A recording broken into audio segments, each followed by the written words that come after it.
What's up? What's up, guys? What's up? Let's talk about Wakanda a little bit. Yeah, you guys, you need to go watch Black Panther.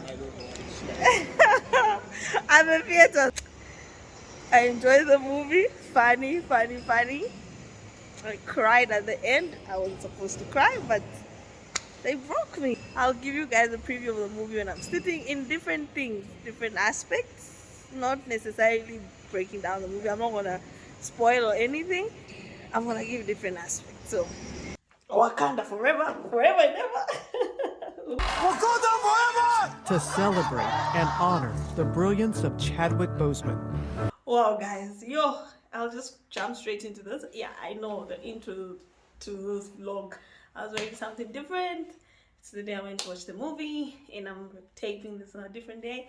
I just wanted to actually sit and talk about the movie. I know I'm gonna be spoiling it for some of you guys. I'm sorry. You should have gone to watch it on Friday, Saturday, or Sunday, or before I uploaded this. But you can, if you come across this and you've not watched the movie, you can put it in your save for watch later, and then you can watch the movie after.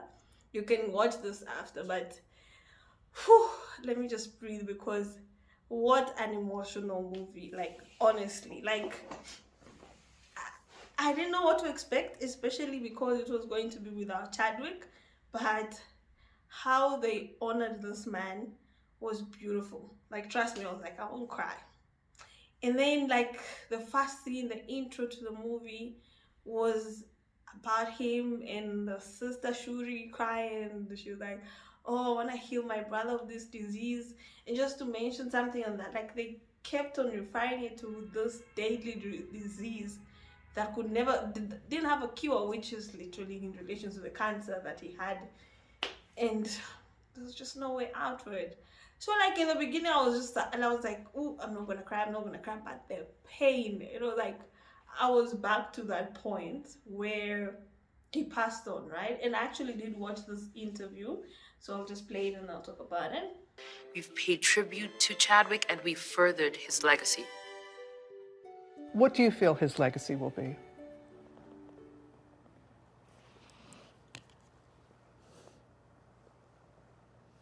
It can't be defined to a sentence, sound bite, or a film.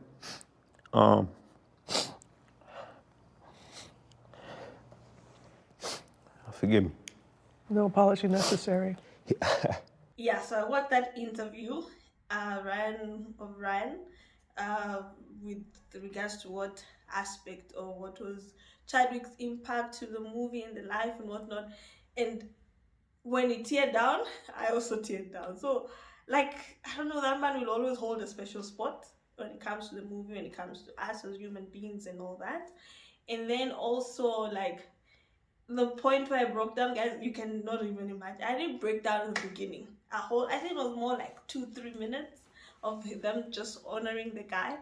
And then at the end, oh Lord, I was like, I won't cry. But then again, that's when I teared down and I was like, nah, this was a beautiful tribute to the guy. He deserved all the accolades and whatnot to be given to him. So, like I mentioned, it was so silent. And then there's a part where also, like, I think that's towards the end as well. No, that's not towards the end. That's actually this part. And I'm showing it because it was part of the trailer on Jimmy Kimmel. When you left without saying a word, it hurt. I regret not being there with all of you. It was not easy. He was king and Black Panther to everyone. But to me,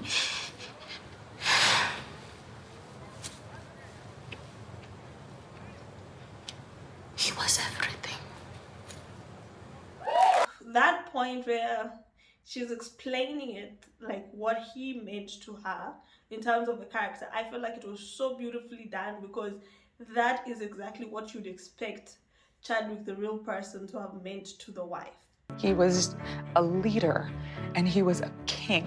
You see? So in a sense, I think they also honored the wife as well, and exactly what she went through and the things that she felt, and just how important that man was to us, even as audiences. It was a character, but at the end of the day, he was also everything to us, especially the black community, because he represented something never seen before.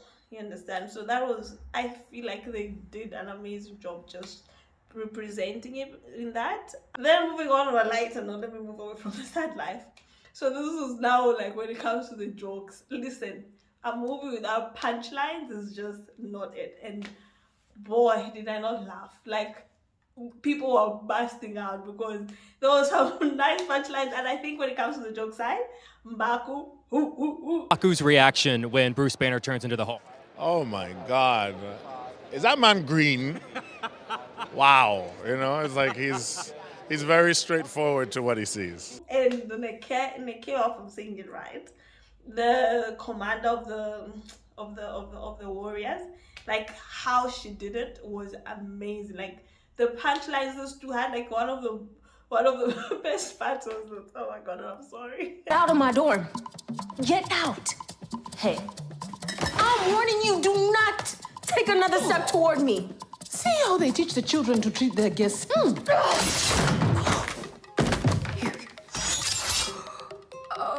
the spear in here. Who brought a spear in here? I like her. I think it was Nekeo and Shuri was speaking. No, Shuri and the man, I don't remember so well. And Shuri was like, oh, I can't wait to go see my favorite colonizer. And I was like, who's this? Then I remember the white dude from the other movie. And then, like, there's a point where the guy was actually in chains. And the kid was like, ooh, a colonizer in chains. Now I've seen it all. Like, that was such a punchline. And the thing is, you're expecting to look around and see what the white people are going to be doing. But everyone just burst out. That's how you know it was such a nice, like, it was a very cool line, you understand? You think it would affect others in a way, but everyone just burst out laughing. And then there's Baku's punchline. Oh, Baku is just a clown, I won't lie. Baku's like, what's this? It's like, when what's it? I forgot her name, Lupita's character saves Shuri. And then it's like, oh, so she saved Shuri again. I'm sure this time around she'll be given, she'll be rewarded with a lifetime banishment. I was just like, this man is such a dumb, you know, like his delivery of punchlines is just amazing. But honestly, there's so many jokes in it, especially, okay, there's this one point where, so they've introduced a new character. I'll talk about that next. And then, so he speaks the language of those people. And then, I think it was Shuri. Shuri was like, I don't know, you speak that language? And it was like, you think because we live in the mountains, we do not have access to books? Yo, everyone just burst out laughing because it was just too funny. Like, I'm not even doing it justice. So like I said, I was going to talk about the new additions to the movie. I feel like, oh, it was such an amazing thing that they did, like taking the movie a different route. Of course, like Ryan said in the interviews that I watched, he had written a movie with a continuation of a movie with Chadwick in mind. But of course, since he passed away, they had to rewrite it in a way. And now they introduced this new kingdom that is underwater, and it was such a beautiful addition. I felt like spectacularly done, honestly. The guy, this dude, and he's actually funny in real life. Like, I watched an interview of him as well on Jimmy Kimmel, and he was, I don't know, he brought such finesse to the movie, you understand? Who are you? I have many names. My people call me Kukunkan. But my enemies call me Namor. Like, it was just different, and I enjoyed his character. I enjoyed the way he portrayed the character. You understand? Like, he was a bad guy, not a bad guy, like, so like in the middle, which was something so beautiful. And they blended him into the movie so nicely. So at least now, if you're expecting the next one, you know there's a new, like, rather there's a different way of approaching the movie and like just continuing the Black Panther, because let's be honest, like without Chadwick, the Black Panther is just not Black Panther. I don't know, I just feel like that. Sure enough, someone else took over.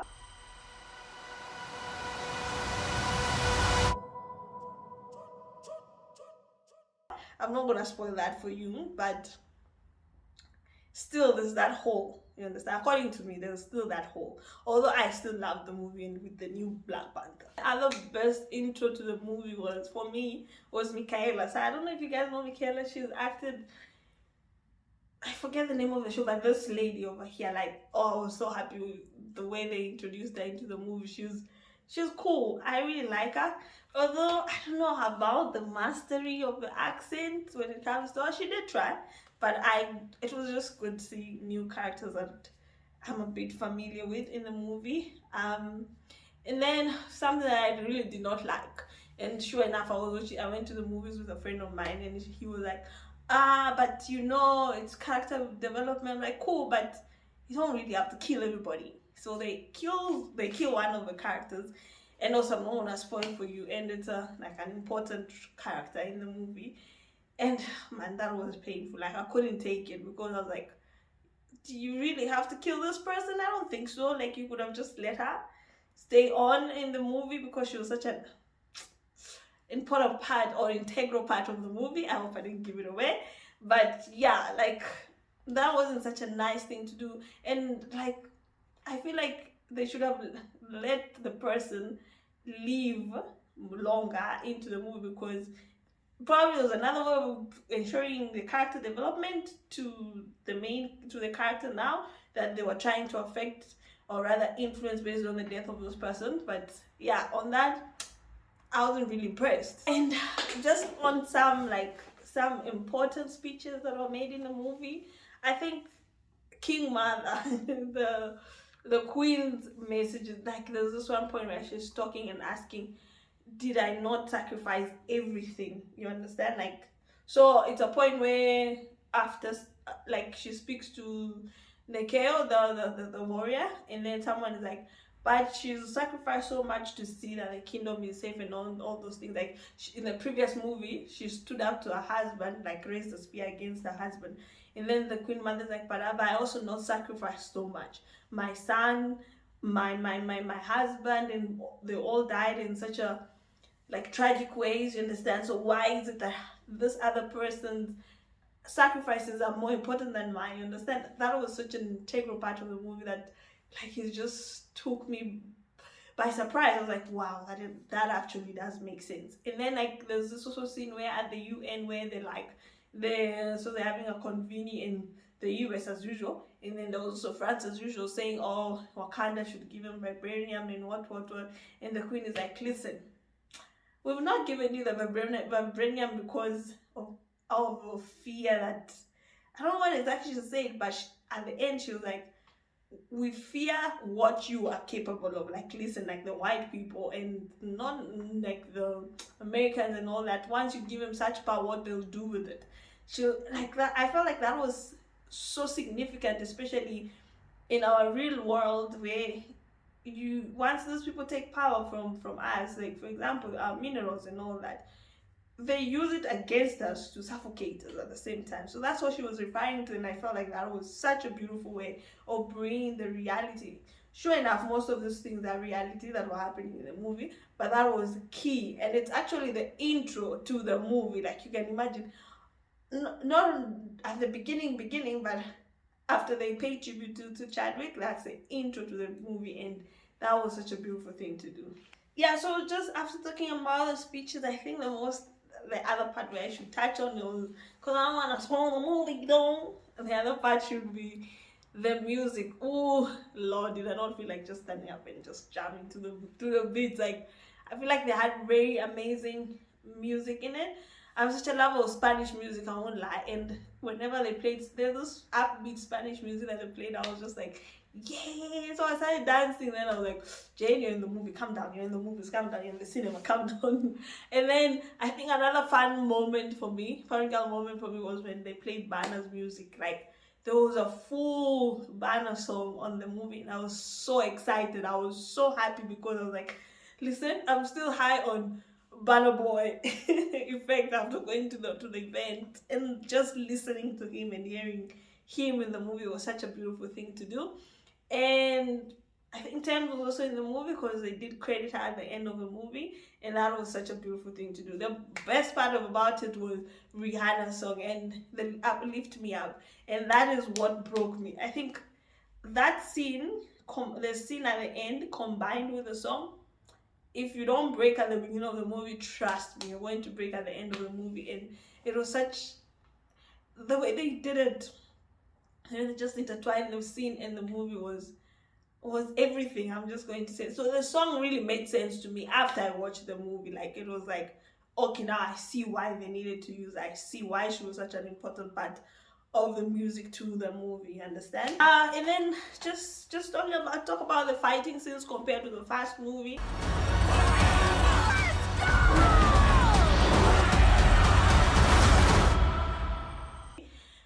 Like, the adrenaline wasn't that much, but it was still a beautiful part. Like, how the scene or where it was being conducted, like the big fight in the movie where it was being conducted, and of course back was craziness.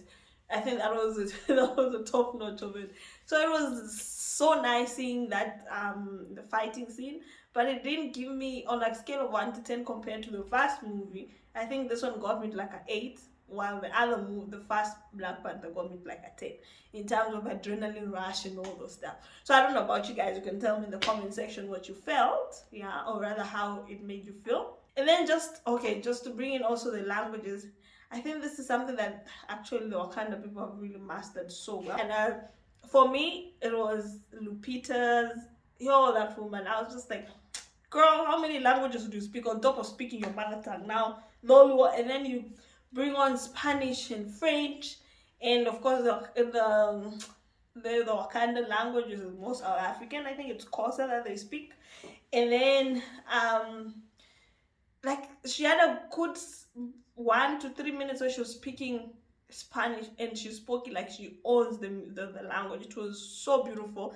I was really impressed. I won't even lie. I was like, I need to polish up on my Spanish because I'm such a lover of Spanish. But I could understand. That's the most important, like the best part, where I could actually understand. Instead of reading the subtitles, I actually did get what she was saying. Yeah. So just on the overall,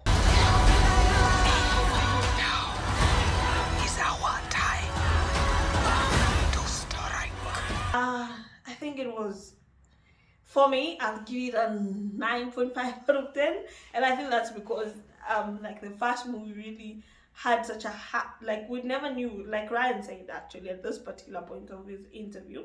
You had to change it up certainly after the death of Chadwick. What was your process and your strategy in making this? Because did you feel a lot of pressure? Absolutely. Felt a ton of pressure. Even when we signed on to do it again, we were excited, but it felt a little different from the first time because people knew what to expect a little bit, and expectations were a little higher. Whereas when we released the first one, people didn't really have expectations at all. I think, like you said, the first movie, we never had the high expectations. We were just like, okay, let's go watch this movie, and it was such a banger, like 11 out of 10 sort of effect on people, right? And then now this one, they've already put the bar at 11 out of 10. Do you beat that 11 out of 10 and make it a 12, or can you come close to that 11 out of 10 and all that? And I think they did a pretty good job. I won't lie. Overall, the movie was amazing. The emotion side of it was amazing. Paying tribute to Chadwick was an important part because it would have been unfair if they didn't do that. If anything, that is the most beautiful part because it will just bring people back to, listen, we lost someone so important. Listen, this person will always be part of the Wakanda Forever world, and we'll never take that away from him, you understand? And that was such a beautiful part. So overall for me, 9.5. I don't know what you guys think. 9.5 out of 10, just because I love the Wakanda. So that 0.5 was for, okay, it didn't give me as much influence as the first one gave me, but they really came close to like doing a spectacular job. It was a spectacular job, let's be honest. And also the introduction of a new character, that was beautifully done. I think I enjoyed that part the most. It was funny, and then also it was like, ooh, okay, someone to challenge Wakanda. So I think that was such a beautiful way of bringing the character. So And also, like, I wanted to touch on this before I go. Went to go watch the movie. So I didn't go watch the movie on a Friday. I watched it on a Thursday. Isn't it premiered in South Africa on the 9th? So that means from the 10th it was it was played. And the thing is, with Steak, they actually were advertising for the 11th, Friday, Saturday, Sunday. So I didn't really know that there was a opening for the 10th. So when I was booking, I was so, okay, there's a 10th. So let me actually do the 10th. And the only thing that was missing was like the hype, like, when people rock up with outfits. It's just that movement aspect of it was missing. But I enjoyed it because also the fact that there wasn't a lot of people on the queues and all that stuff. And I was busy thinking, oh, the theater's not gonna be full. I don't even remember when that theater was not really full, but it was a big number of people that were there. So it still brought that feel that at least there's a lot of people. I don't know how it was on Friday, Saturday, and Sunday. So you can leave a comment in the comment section what was the movement for you when you went there on the weekend, because I know a lot of people would have gone on the weekend. So when to go, if you're someone who's into the movement sort of vibe and all that, over a weekend when people, like a lot of people are planning to go, perfect time to go. If you want to go watch the movie and just experience it without the rush and all that, then maybe the day after the premiere, because since they don't invite all of us to the premieres, then that would be a perfect time for you to go watch the movie. Otherwise, I really love the movie. I don't know what you guys thought about it. You can leave in the comment section. And with that, please don't forget to subscribe. Don't forget to leave a comment, and don't forget to show this guy some love by sharing and liking the video if you liked it. That's it. And also, if you enjoyed my commentary as well, do tell me in the comment section. Otherwise, until next time, Wakanda forever.